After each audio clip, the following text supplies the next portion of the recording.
Checking out my new battery charger. It's a Syntec Harbor Freight.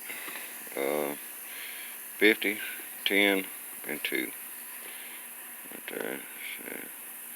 So, right now I'm on trickle charge. Then you got quick charge, and then you got emergency start. Slide the button up and down. This little dude here is heavy, so it's got a big old transformer in it. Yep, and it's good. You know, I charged it up the other day. We are getting ready to attack this little dude. Let's turn the light on. Alright, lights on.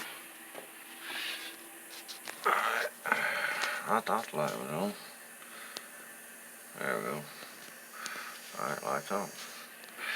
Yes, I've already oiled it, and I've already blew it out and everything. I just take a rag and wipe around it and get it out. But this little dude right there, get that out.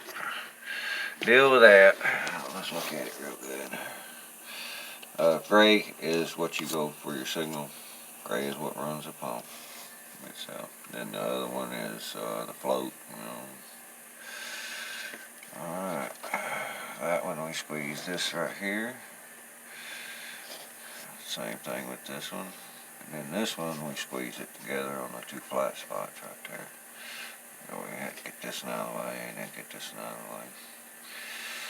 So hopefully I got the right pump. We'll get that lock and then tap it around. Actually we'll pop that out like so. And then tap it around. There's a good tap point right there. And I got my punch set. I'm sorry they're not brass, but I do have a punch set. And when I get ready to do it, I'll show it to you. Bye.